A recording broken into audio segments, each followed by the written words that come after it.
Fala aí, galera. Bom, nesse vídeo nosso papo será sobre os movimentos de vanguarda eh, que ficaram faltando, né? A vanguarda europeia nas artes de modo geral e na literatura, que foi um período anterior à Semana de Arte Moderna, né? Parte dos preparativos para o início do modernismo no Brasil. Bom, num outro vídeo nós falamos de dois movimentos, do dadaísmo e do surrealismo.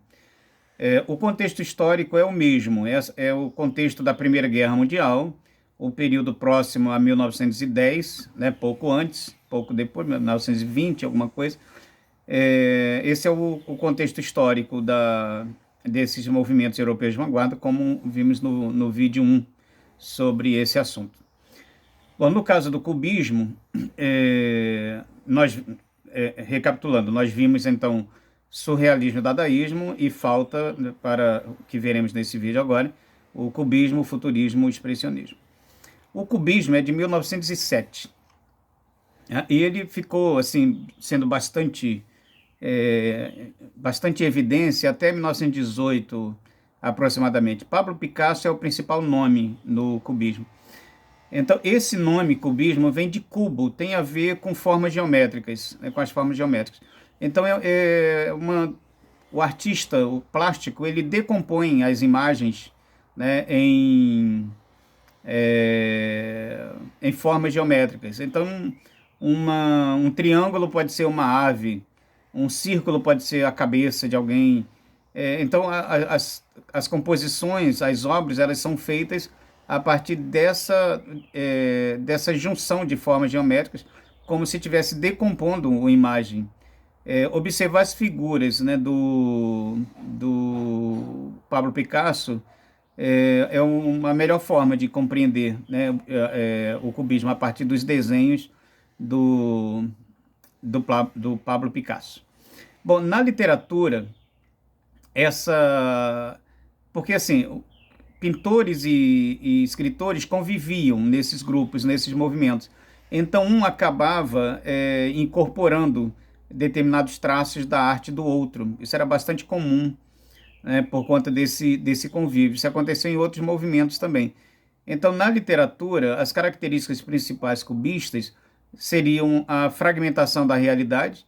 Essa fragmentação da realidade, assim, tem a ver com uma mistura de assuntos também. Você pode estar falando de uma coisa e na linha seguinte passar para outra, fazer uma mistureba, uma salada danada, né? Isso seria uma boa representação na literatura, né? A simultaneidade de planos, a mistura de assunto, nada de respeitar espaço, tempo. Então, você pode estar falando de tempos diferentes, espaço diferente. Você pode sair no mesmo poema da praia para a fazenda, para o shopping, para a fábrica. Então, assim, não há essa preocupação com essa organização. O cubismo propõe uma literatura feita a partir de uma linguagem caótica, como também já vimos no surrealismo, como já vimos no, no dadaísmo, né? Então se propõe essa linguagem caótica, ela é uma proposta comum a todos esses movimentos de vanguarda. Então não se valoriza, né? Evita-se ou recomenda-se o não uso de verbos, o não uso de adjetivo, o não uso de pontuação. A impressão gráfica é um detalhe importante.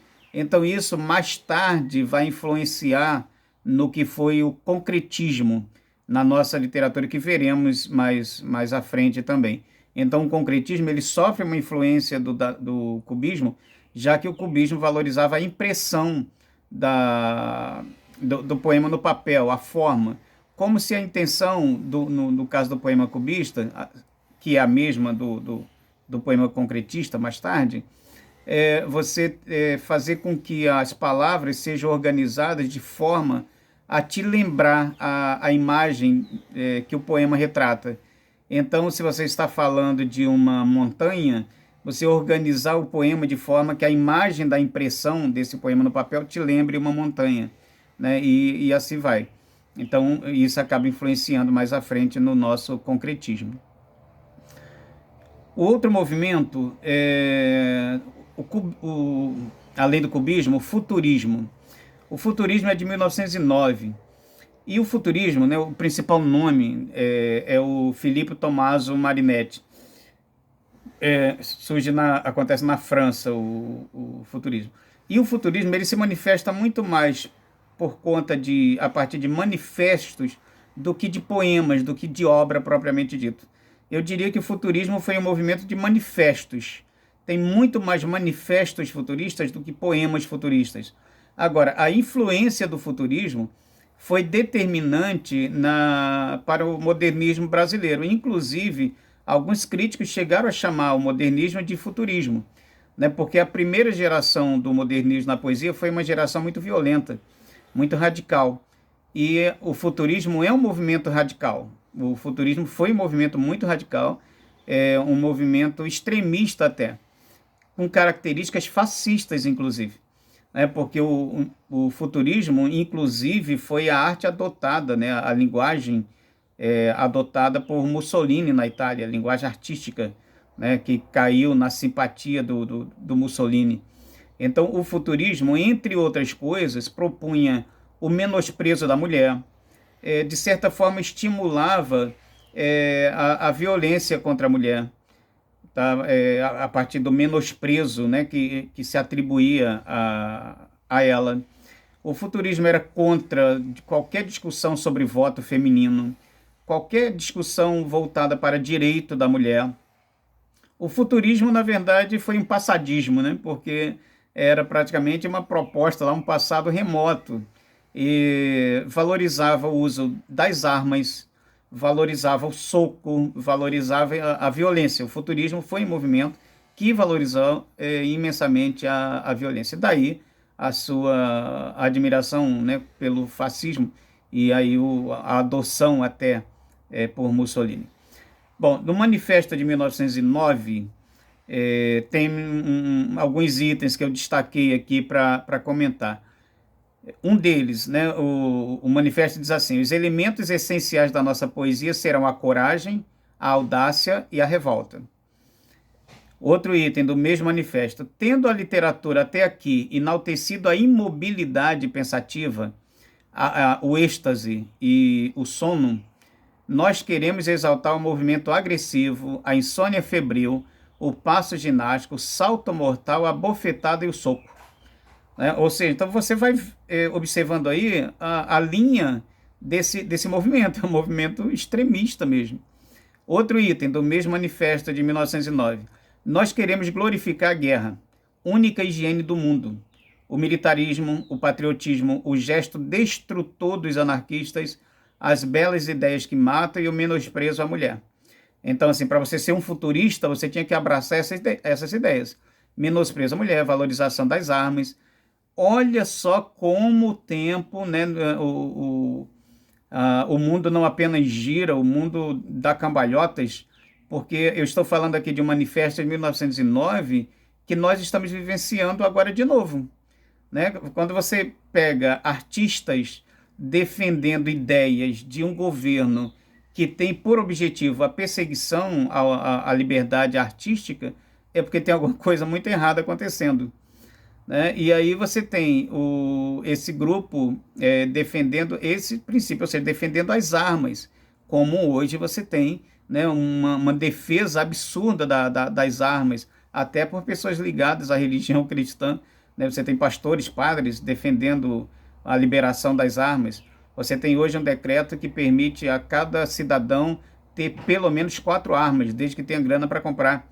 E se esse cidadão for daquele grupo de CACs, esse cidadão pode ter mais de 60 armas, né? Colecionador, caçador e sei lá mais o que. Então, ou seja, nós temos de novo essa valorização das armas, nós temos de novo uma perseguição à mulher, né? Quando observamos que o número de violência doméstica vem aumentando, o número de feminicídios vem aumentando, a proibição da mulher, a tentativa de se proibir uma mulher estuprada de abortar. Então nós temos uma volta no tempo, né, gigantesca. E isso nos faz pensar que nós estamos de novo vivendo esse futurismo que na verdade é um passadismo. Outra proposta, né, dos futuristas: nós queremos demolir os museus, as bibliotecas, combater o moralismo, o feminismo e todas as covardias oportunistas e utilitárias. Os caras chamavam o feminismo de covardia, de oportunismo. Olha como voltamos, estamos definitivamente em 1909 de novo, né, com essas propostas das pessoas até que confundem o que é o feminismo, né? Uma menina, ela pode até não querer fazer parte do movimento feminista, mas ela precisa reconhecer que todos os direitos que ela tem hoje foram conquistas do movimento feminista. Então, ela pode até não querer ser feminista, mas ela precisa reconhecer isso. Se uma menina hoje decide, se ela pode decidir se vai casar ou não, se vai ter filho ou não, isso é conquista do movimento feminista. Se uma mulher hoje pode trabalhar e ficar com o salário dela, isso é uma conquista do movimento feminista. Porque num primeiro momento ela até pôde trabalhar, mas o salário era entregue ao marido, ele era o administrador das finanças da casa. Tá? Então foram conquistas gradativas. Primeiro o direito de trabalhar, depois o direito de ficar com o seu próprio salário. Parece coisas óbvias, né? Mas foi esse o processo. Assim, é desonesto você não reconhecer a importância que teve o movimento feminista, as sufragistas, a luta, né, dessas mulheres para que a geração atual tivesse melhores condições, né? Frida Kahlo é uma referência nesse sentido. Eu já falei da Frida Kahlo lá no Surrealismo, e que vale a pena ser lida. Bom, nós tivemos um outro manifesto ainda de 1912 dos futuristas, né, propondo a destruição da sintaxe, o incêndio de bibliotecas, sempre nessa direção. O futurismo pregava o ódio, né, o ódio ao diferente, né? Então o futurismo ele teve realmente uma conotação fascista, né? Daí a sua relação com o Mussolini. E para finalizar os movimentos de vanguarda na Europa, o expressionismo, de 1910 também na Alemanha. O expressionismo ele lembra bastante, ele parece bastante com o surrealismo, porque esses dois movimentos eles tiveram como parte como seus fundadores, pessoas ligadas à psicanálise. E a psicanálise estava começando naquele momento, né? Freud é contemporâneo, Freud é desse tempo. E a psicanálise estava iniciando lá na Europa. Então, essa supervalorização do inconsciente, o expressionismo também, é da mesma forma que o surrealismo. Tá? Os participantes do surrealismo, alguns deles estiveram no expressionismo. O expressionismo ele propõe uma arte absolutamente livre, sem nenhuma censura. Você imaginar assim, você, como nos interessa aqui a poesia, você pensar assim: tudo que passar na tua cabeça, nos próximos 30 segundos, você vai colocar num papel, sem censura nenhuma. Gente, não é para fazer de verdade e compartilhar em lugar nenhum, não, tá? Você pode até fazer, mas não precisa compartilhar em lugar nenhum, não. Eu só estou dando exemplo. Então imagina assim, você para 30 segundos e tudo que vier à tua cabeça nesses 30 segundos, sem nenhuma censura, sem se preocupar com assunto, com ordem, com palavras, palavrões, nada parecido. Tudo que vier à tua cabeça, você coloca no papel, na ordem que vier, sem fazer concordância, sem combinar nada com nada. 30 segundos, pronto, acabou. E aí, quando acabar esse tempo, né, dos 30 segundos, você terá ali um poema expressionista perfeito. Essa é a visão expressionista de fazer poesia. Nas artes plásticas, a mesma coisa. O expressionismo ele vai na direção contrária ao impressionismo. Em arte, nós já falamos do impressionismo, que era aquela coisa do artista ir lá para fora, lá para o espaço de natureza, observar uma cena de acordo com a luz do dia, né, com a luz do sol, e colocar aquilo no papel. Impressionismo, ou seja, a imagem entrando, né, a imagem construída de fora para dentro. A imagem está lá fora, eu absorvo aquela imagem para poder representá-la. O expressionismo é o contrário. É colocar para fora esse expressionismo. Então é um movimento para fora, ou seja, tudo que estiver dentro da minha cabeça, passando pela minha cabeça, eu coloco para fora sem nenhuma preocupação com o belo e feio, O expressionismo não tem nenhuma preocupação com o conceito de belo e de feio. Então não tem essa coisa de achar, não, esse quadro aqui é bonito, esse quadro aqui é feio. Não, é a representação do momento. Não tem que se preocupar com a percepção, com a percepção da realidade, ela é subjetiva.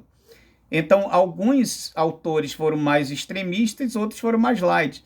Mas observe, por exemplo, um pintor brasileiro que teve uma forte influência do expressionismo, que foi o nosso Cândido Portinari. Ele tem percepções da realidade, né, de acordo com a visão dele, com o contexto. Então ele pega, por exemplo, os pés e as mãos dos trabalhadores no café da sua época são muito grandes, os pés são imensos, as mãos são imensas. As mãos são muito grandes para fazer uma alusão daquela personagem com o trabalho. O pé é imenso para fazer uma alusão, uma ligação daquela personagem com o chão, com a terra.